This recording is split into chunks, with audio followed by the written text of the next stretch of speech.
भाई देखो back exercise का क्वेश्चन नंबर 3 डिप्रिसिएशन का। On 1 April furniture costing ₹55,000 was purchase. तो सबसे पहले टाइमलाइन बनानी है। 1 अप्रैल 15 है इस क्वेश्चन में। फर्नीचर खरीदा गया है 55,000 का। It is estimated that it's life is 10 years. तो लाइफ दे रखी है 10 ईयर्स, और इसकी एस्टिमेटेड रियलाइजेबल वैल्यू यानी स्क्रैप वैल्यू दे रखी है 5,000। एडिशंस आर मेड ऑन 1 अप्रैल 2016। तो ये ईयर एंड हो गया हमारा 31 मार्च 16 को।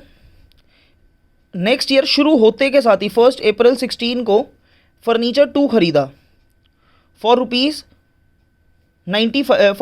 ₹16, और एक और एडिशन है 1 अक्टूबर 2018 में। जो 1 अप्रैल 2016 में वो एडिशन है यानी फर्नीचर 2 है, वो है 9,500 का। और फिर उसके बाद 31 मार्च 17 को ये ईयर एंड हो जाएगा। अगला ईयर एंड होगा 31 मार्च 18 को, और 1 अक्टूबर 18 पे F3 यानी फर्नीचर 3 खरीदा है फॉर ₹8400। इनकी स्क्रैप वैल्यू दे रखी है 500 और 400 रिस्पेक्टिवली। एडिशंस का मतलब है कि इसी फर्नीचर के से रिलेटेड है वो सारा का सारा, यानी इन सब की लाइफ भी 10 ईयर्स ही रहेगी। दोनों जो बाकी फर्नीचर खरीदे हैं इनकी लाइफ भी 10 ईयर्स रहेगी। और इन्होंने बोला है फर्नीचर अकाउंट बनाना है, और SLM से डिप्रिसिएशन हो रहा है। SLM यानी straight line method, original cost method. तो सबसे पहले फर्नीचर अकाउंट बनाएंगे। 1 अप्रैल 15 को लिखूंगा टू बैंक, ब्रैकेट में लिखूंगा फर्नीचर फर्स्ट 55,000। पूरा ईयर एंड हो गया, मैं आगे बढ़ा 31 मार्च 16 पे। कुछ नहीं करा तो डिप्रिसिएशन लग गई बाय डिप्रिसिएशन। डिप्रिसिएशन आएगी 55,000 माइनस 5,000 स्क्रैप वैल्यू अपॉन में life which is equal to 5,000। डिप्रिसिएशन आई पूरे साल की 5,000।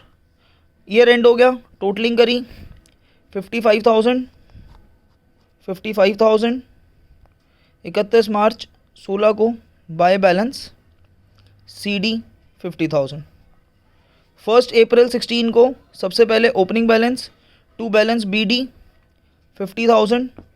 उसके बाद फर्नीचर 2 खरीदा साथ साथ ही सेम ही डेट पे, तो टू बैंक, ब्रैकेट में लिखूंगा F2 9500। अब और कुछ नहीं करा, हम पहुंच गए 31 मार्च 17 पे, ईयर एंड कर दिया। 31 मार्च 17 पे डिप्रिसिएशन लगेगी बाय डिप्रिसिएशन। डिप्रिसिएशन का बैलेंस हो या क्लोजिंग बैलेंस हो, अगर अभी से ही बाइफरकेटेड करके चलोगे तो आगे दिक्कत नहीं आएगी। बाइफरकेशन का क्या मतलब है कि फर्नीचर 1 पे तो पूरे 1 साल की डिप्रिसिएशन है 5,000। फर्नीचर 2 पे डिप्रिसिएशन निकालनी पड़ेगी 9500 माइनस स्क्रैप वैल्यू अपॉन में life which is equal to 900। तो टोटल डिप्रिसिएशन होगी 5900 की।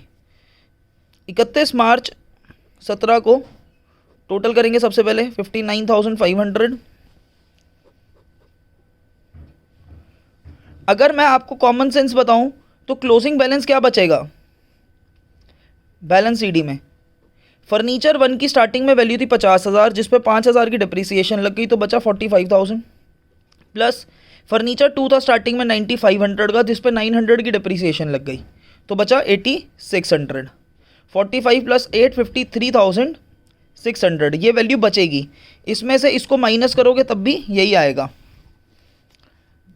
अब 1 अप्रैल 17 को टू बैलेंस BD 53,600। पूरे साल में और कुछ नहीं करा, 31 मार्च 18 पे पहुंच जाएंगे। कुछ नहीं, सीधा डिप्रिसिएशन लगाएंगे बाय डिप्रिसिएशन। फर्नीचर 1 पे 5,000, फर्नीचर 2 पे 900। टोटल डिप्रिसिएशन 5900 ही रहेगी। इस साल में और कुछ नहीं है, क्लोजिंग कर देंगे, टोटल 53,600। 31 मार्च 18 को by balance carried down. Closing balance फिर से वही है। फर्नीचर 1 में पहले 45,000 की स्टार्टिंग में वैल्यू थी, अगर मैं बाइफरकेटेड रखूँगा तो 45 में से 5,000 गए 40,000, 8600 में से 900 रुपये गए 7700, माइनस करके भी यही आएगा टोटल 47,700। अब एक और साल शुरू हुआ 1 अप्रैल 18 को, to balance BD 40,000 furniture 1, 7700 furniture 2, यानी टोटल हो गया 47,700। लेकिन 1 अक्टूबर को हमने एक और मशीनरी ख़रीद ली, 1 अक्टूबर 18 को, टू बैंक F3 8400 की। अब ये रेंट कर देंगे 31 मार्च 19 पे बाय डिप्रीसिएशन। अब डिप्रीसिएशन फर्स्ट मशीनरी पे 5,000 पूरे साल की, 900 सेकेंड मशीन पे पूरे साल की, लेकिन थर्ड मशीनरी पे 8400 की, 8400 माइनस 400 अपॉन में 10, यानी 800 रहेगी पूरे साल की। लेकिन पूरे साल का नहीं है, 1 अक्टूबर को खरीदिए तो 6 महीने, अक्टूबर नवंबर दिसंबर जनवरी फरवरी मार्च, 6 महीने की डिप्रीसिएशन आधी, यानी 400, यानी डिप्रीसिएशन टोटल आई इस साल 6300 की।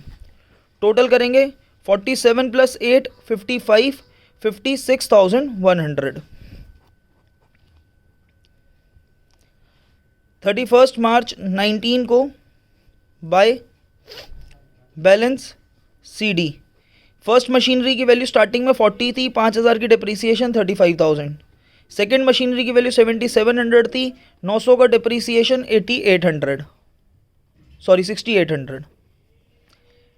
थर्ड मशीनरी की वैल्यू 8400 थी, 400 का डिप्रीसिएशन यानी 8,000। इन सब का टोटल करोगे, इसमें से माइनस करोगे, सेम ही आंसर आएगा। 35 + 6 41,800 प्लस 400 41,800 42,200, माइनस करोगे तब भी आंसर सेम आएगा। ठीक है, वैल्यू ठीक है ना।